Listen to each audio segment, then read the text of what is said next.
So I'm talking to Dilip Sarma, who is from Assam, but then went on to study at the Jawaharlal Nehru University in Delhi, and then joined the State Bank and worked for many years in Andhra Pradesh and Maharashtra. And in 1999 decided to come back to his home state and has become an independent development activist. He runs the Center for Human Development. Dilip, I want to talk to you about only one of the several things that I know you do.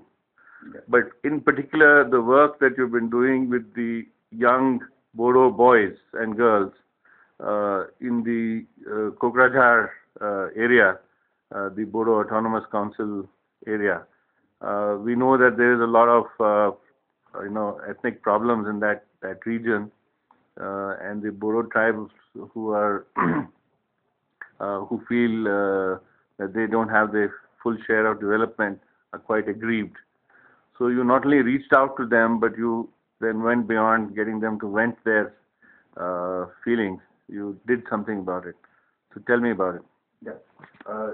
It all started, I came here as a banker. I thought I would be a microfinance man.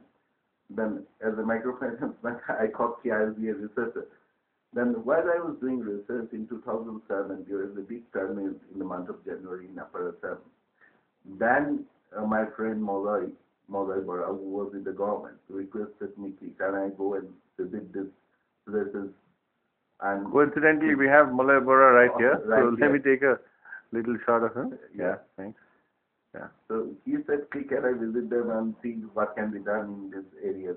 And we went to an area which is actually retreating ground at the time for Ulfa.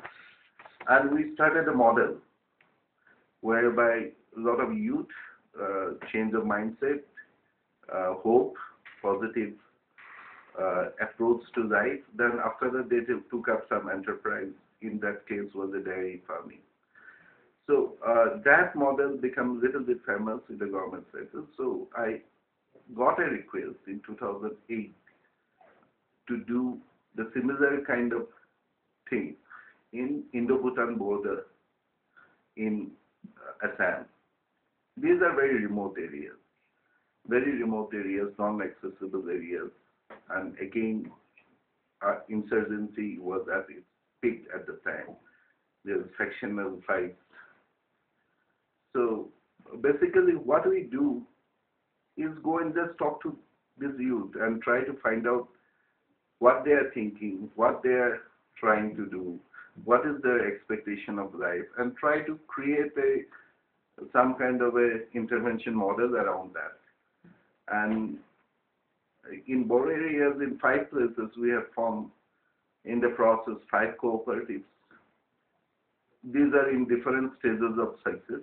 And what do they do, the activities? Basically, what we have been doing is that main central activity is always dairy, centralized dairy or backyard dairy, and selling the milk.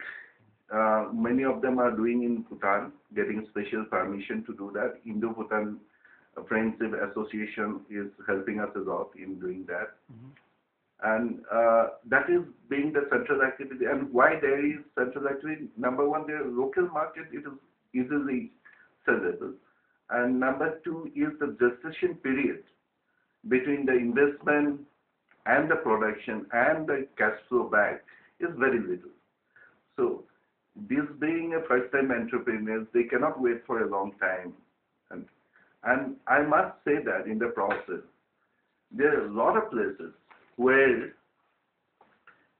these cooperatives are, while we are talking about different kind of conflicts, the cooperatives have got members from Nepali community, Bodo community, Bengali Hindu community.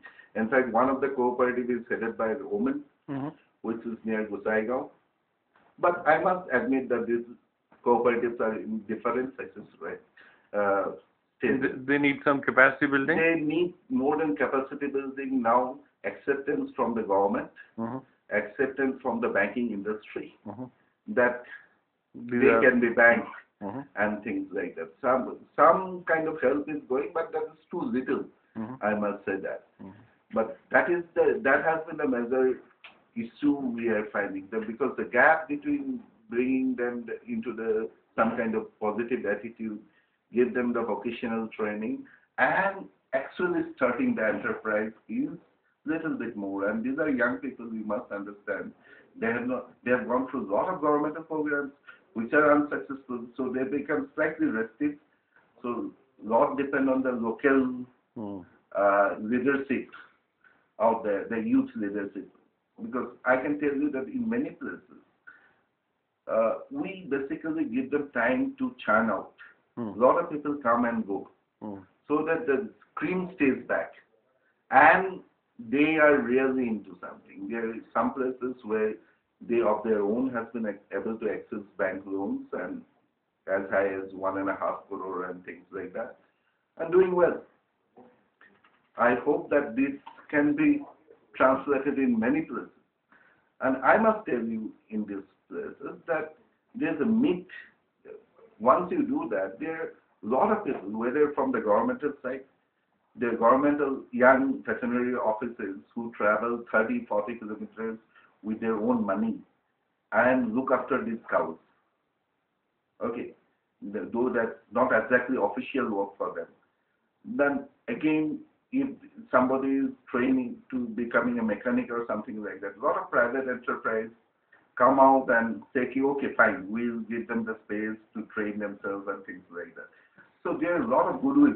So Dilip, this model which you tried with the Bodo youth in the Indo-Bhutan border, do you think that this has the seed of the general problem? There's a sort of problem all over the Northeast that various ethnic communities are feeling disaffected. So at first there was Nagaland, and then now within Nagaland and Manipur border there's the Cookies. And now so once the Cookies problem is solved, if it is, then I'm sure there'll be one more sub-ethnic group which will feel aggrieved. So is there a way to turn this sense of being aggrieved into a sense of entrepreneurship instead? Absolutely, I think so, because it takes a little bit of time. We have to go out of that particular modular kind of training or something like that, spend time there in their environment, bring them over to other places, see that they have to have kind of a belief that this is possible. That is the number one step. And number two step is that maybe it is possible in our place, and maybe I may be able to do it. Then the third step comes. Then when they're sure that they will be able to garner enough human and other financial resources and networking to do this. Right. So it's a step-by-step process. Step by step. It takes time. But you've done it with enough people. Maybe by now, what, 1,000? Not 1,000. Something around 500. 500 youth. 500 youth. At different stages of success. I must admit that. Right. That's fine. But you've done it at a reasonable scale for you to think that there could be a model. Yeah. Model. I'm very sure about that. Well, thank you. Thank you very much. Thank you.